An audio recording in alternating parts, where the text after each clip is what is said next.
Hello students, welcome once again in Shri Shyam study point. और जैसा कि आपको पता है कि हम नेफ्रॉन के बारे में पढ़ रहे हैं। प्रीवियस लेक्चर के अंदर हमने स्ट्रक्चर ऑफ द नेफ्रॉन किया है। जिन स्टूडेंट्स ने प्रीवियस लेक्चर नहीं देखा है, अल्ट्रा इंपॉर्टेंट है, बहुत इंपॉर्टेंट है। पिछला लेक्चर पहले जरूर देखें, फिर ये लेक्चर आपको समझ में आएगा, वरना ये लेक्चर तो आपके लिए बिल्कुल काला अक्षर भैंस बराबर होने वाला है। तो इसलिए क्या है कि पहले पिछला लेक्चर जरूर देखें। इस लेक्चर को समझना चाहते हो अगर आप, तो पिछला लेक्चर जरूर देखें। मोस्ट इंपॉर्टेंट टॉपिक के बारे में हम डिस्कशन कर रहे हैं, ठीक है। तो today we will discuss about the functioning of the nephron. जिन बच्चों ने देखा है पिछला लेक्चर, उनको तो पता है कि फंक्शनिंग ऑफ नेफ्रॉन किस तरह से होती है, वो आसानी से समझ जाएंगे। लेकिन जिन्होंने नहीं देखा है स्ट्रक्चर का, जिनको नहीं पता है, उनको डिफरेंट पार्ट्स का भी नहीं पता है कि कैसे वो काम करेंगे, तो फिर कैसे पता चलेगा, ठीक है। तो यानी कि structure of the afferent arterioles.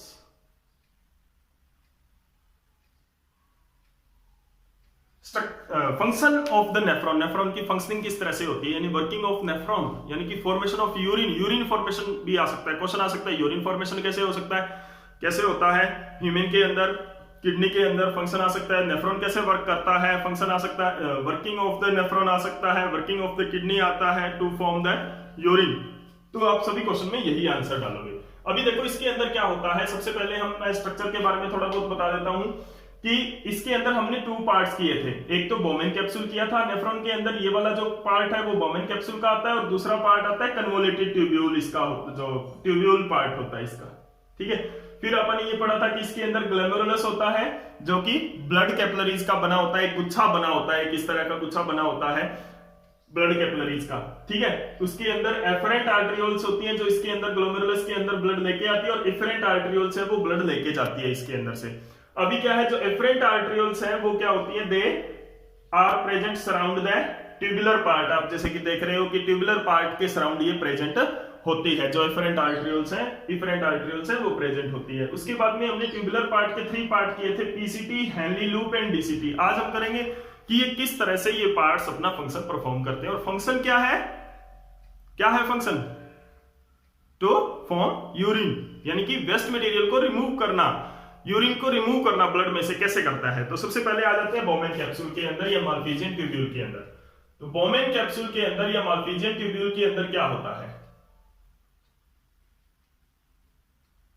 सबसे पहले माल्पीजियन ट्यूब्यूल यहां पे क्या करता है, जो एफरेंट आर्टरियोल्स है, एफरेंट आर्टरियोल से क्या होता है, ब्लड आता है। कौन सा, जिसके अंदर बहुत सारा नाइट्रोजनस वेस्ट होने वाला है, ठीक है। इसके अंदर बहुत सारा नाइट्रोजनस वेस्ट है, ये सारा क्या होता है, लिक्विड वेस्ट वाला, नाइट्रोजनस वेस्ट वाला ब्लड है वो एंटर करता है ग्लोमेरुलस के अंदर, यानी कि the blood rich in nitrogenous waste. Nitrogenous waste वाला जो ब्लड है वो क्या करता है, enters in the glomerulus. Glomerulus, अब ग्लोमेरुलस के अंदर क्या होने वाली है, यहां पे क्या होने वाली है, filtration of the blood, blood की फिल्ट्रेशन होने वाली है in the Bowman's capsule. Bowman's capsule के अंदर ब्लड को फिल्टर हो जाता है, ब्लड बोमेन कैप्सूल के अंदर ब्लड है वो फिल्टर हो जाता है। तो filtration of blood in Bowman capsule, यहां पे जो ब्लड आया है वो ब्लड फिल्टर होके क्या होता है, जो ब्लड इसके अंदर रह जाता है और जो वेस्ट मटेरियल है वो इसके अंदर आ जाता है। तो यहां से एक चीज आपको नोट करने वाली है कि यहां से जो पूरा का पूरा वेस्ट मटेरियल नहीं आता है, कुछ साथ में यूजफुल चीजें भी आ जाती है। तो filtration in the Bowman capsule, इसको अल्ट्रा फिल्ट्रेशन बोलते हैं। अल्ट्रा फिल्ट्रेशन क्यों बोलते हैं,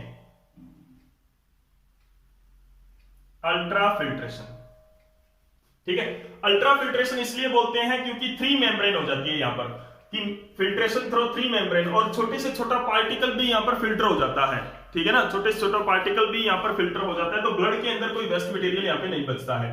तो यानी कि क्या है, एक तो ग्लोमेरुलस यानी खुद ब्लड कैपिलरी की वॉल है, जिसके अंदर से ब्लड फिल्टर होकर निकलेगा, कैपिलरी की वॉल। दूसरा यहाँ पे इनके दोनों के बीच में बेसमेंट मेम्ब्रेन होती है, 2 वॉल होगी, ठीक है। तीसरी बोमेन कैप्सूल की वॉल, तो 3 वॉल्स होती हैं। कौन सी, पहली तो कैपिलरी की वॉल होती है, एक बोमेन कैप्सूल की वॉल होती है, और दोनों के बीच में एक बेसमेंट मेम्ब्रेन होती है। तो 3 मेम्ब्रेन हो जाती है जिनके अंदर से ब्लड है वो फिल्टर होके निकलेगा, तो इसको क्या बोलते हैं, अल्ट्रा फिल्ट्रेशन। तो अल्ट्रा फिल्ट्रेशन के अंदर क्या होता है, nitrogenous waste plus water plus glucose, calcium, amino acids,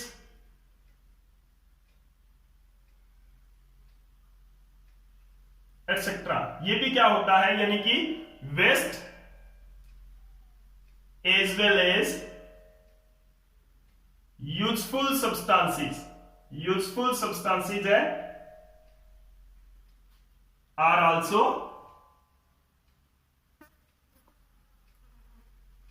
filtered in the Bowman's capsule. Bowman's capsule के अंदर यूजफुल सब्सटेंसेस भी फिल्टर हो जाते हैं कुछ, जैसे कि यहां पे नाइट्रोजनस वेस्ट जो है वो ही क्या है, वेस्ट है, बाकी वाटर है, ग्लूकोज है, कैल्शियम है, अमीनो एसिड्स है, ये क्या है, यूजफुल सब्सटेंसेस है, ये भी क्या होता है, इसके अंदर से फिल्ट्रेबल हो जाते हैं। अभी देखो इसको क्या बोलते हैं, जो filtration by the filtered material, filtered material comes in, कहां आ जाता है, बोमेंस कैप्सूल में, बोमेंस कैप्सूल में आ जाता है, और उसको क्या बोलते हैं, ग्लोमेरुलर, ग्लोमेरुलर फिल्ट्रेट। तो ग्लोमेरुलर फिल्ट्रेट कहां आ गया, यहां पे ग्लोमेरुलर फिल्ट्रेट यहां पर आ गया है, ठीक है ना। तो ग्लोमेरुलर फिल्ट्रेट यहां पर आ गया। अब इस ग्लोमेरुलर फिल्ट्रेट के अंदर क्या क्या चीजें हैं, नाइट्रोजनस वेस्ट है, वाटर है, ग्लूकोज है, कैल्शियम है, अमीनो एसिड्स है, और बहुत सारे साल्ट और मिनरल्स और भी होंगे, ठीक है ना। अब क्या होता है, these water, minerals and nitrogenous waste runs along the PCT, proximal convoluted tubule. तो यहां पर क्या हुआ, सबसे पहले बोमेन कैप्सूल के अंदर क्या हुआ, फिल्ट्रेशन हुआ। तो सबसे पहले जो पहला स्टेप क्या है, जो नेफ्रॉन की फंक्शनिंग के अंदर क्या है, फिल्ट्रेशन है, जो कि कहां हुआ, जो कि एक अल्ट्रा फिल्ट्रेशन का, जो कि एक अल्ट्रा फिल्ट्रेशन होती है, ठीक है ना। तो सबसे पहले क्या हुआ, फिल्ट्रेशन ऑफ ब्लड, फिल्ट्रेशन हुआ कहां पे, इन बोमेन्स कैप्सूल, और उसको क्या बोला हमने, जो इससे फिल्टर होके निकला, glomerular filtrate. And glomerular filtrate क्या होता है, इट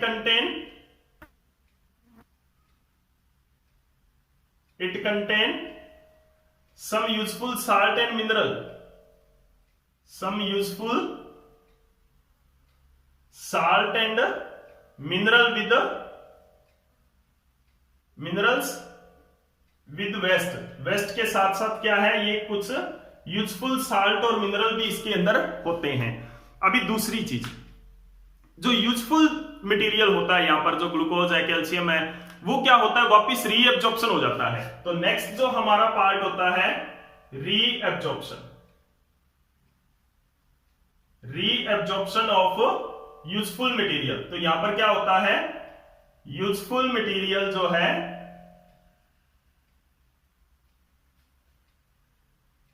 रीअब्जॉर्ब हो जाता है, रीअब्जॉर्ब हो जाता है। तो सेकंड स्टेप क्या होगा, रीअब्जॉर्प्शन। जो वर्किंग ऑफ नेफ्रॉन में, यानी कि यूरिन फॉर्मेशन में पहला स्टेप क्या होगा, फिल्ट्रेशन ऑफ ब्लड, दूसरा स्टेप क्या होगा, reabsorption of blood, reabsorption of useful material. तो यानी कि यहां पर कौन सा मटेरियल है, जैसे कि sodium, calcium, glucose, amino acids and कुछ minerals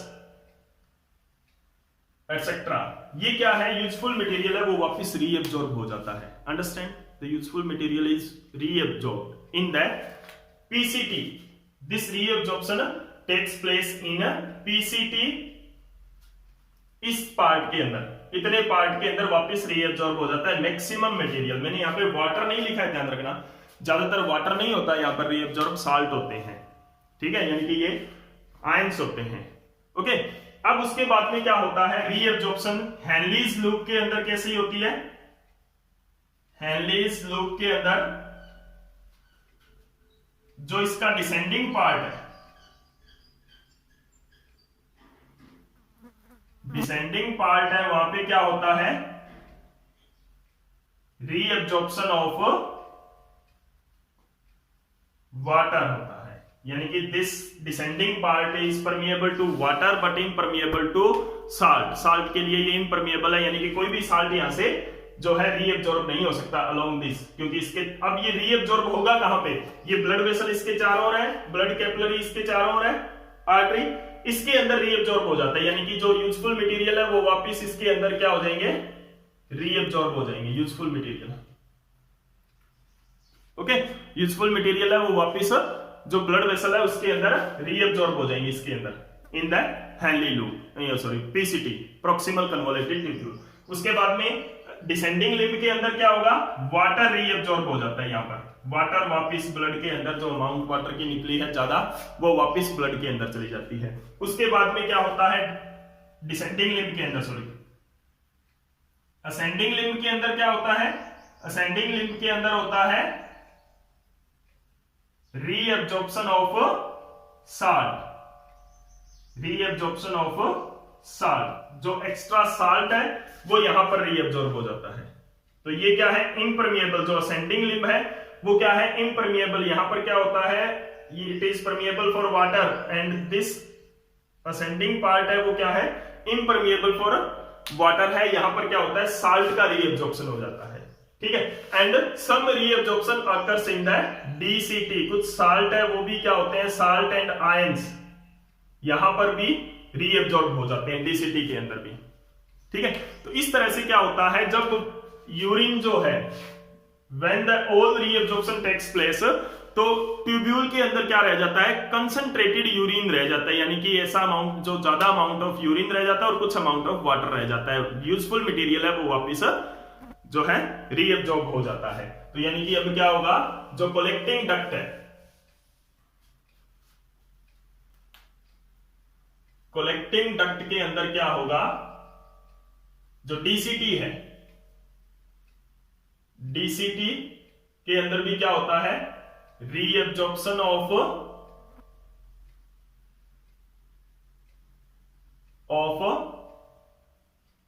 some salt and ions. Now the concentrated waste यानी कि यूरिन, यूरिन कहां जाएगा, अब इट इज यूरिन है, इसके अंदर क्या होगा, यूरिया प्लस एक्सेस वाटर, जो है ज्यादा अमाउंट ऑफ वाटर जो हमारी होती है, हमारी बॉडी के अंदर अगर एक्सेस वाटर है, ये कहां चला जाएगा, in the collecting duct, and collecting duct से ये कहां जाएगा, यूरेटर्स के थ्रू यूरेथ्रा के अंदर स्टोर होता जाता है। तो this is the functioning of the nephron, nephron की फंक्शनिंग है। तो मेन पॉइंट क्या थे फंक्शनिंग में, पहला था फिल्ट्रेशन, बोमेन कैप्सूल के अंदर हुआ, ग्लोमेरुलर फिल्ट्रेट निकला उससे, अब वो ग्लोमेरुलर फिल्ट्रेट है, it runs in the tubular part, PCT के अंदर क्या होता है, उसके अंदर से जो मैक्सिमम जो यूजफुल सब्सटेंसेस है वो रीअब्जॉर्ब हो जाते हैं। पहला पार्ट फिल्ट्रेशन, दूसरा पार्ट क्या है, reabsorption, second part is reabsorption, ठीक है।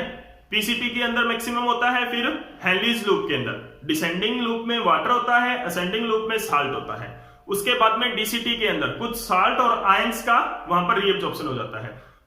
ट्यूब्यूल के अंदर क्या बचा, यूजफुल चीजें, यूजफुल मटेरियल रीअब्जॉर्ब हो चुका है, और रीअब्जॉर्ब होगा कहां पे, जो इसके चारों ओर ब्लड वेसल है, ब्लड कैपिलरी है उसके अंदर, इफेरेंट आर्टरियोल्स के अंदर, अब वो वापस ब्लड के अंदर चली जाएगी, ब्लड वेसल के अंदर मिल जाएगी, यहां पर, यहां से ये जैसे गई ये वाली, ठीक है, ब्लड लेके, और इसके अंदर से यूरिया अब निकल चुका है, ठीक है ना, और वो यूरिया कहां आ गया, कलेक्टिंग डक्ट के अंदर, कलेक्ट करके यूरेटर्स के थ्रू रिमूव कर दिया जाएगा इन द यूरेथ्रा।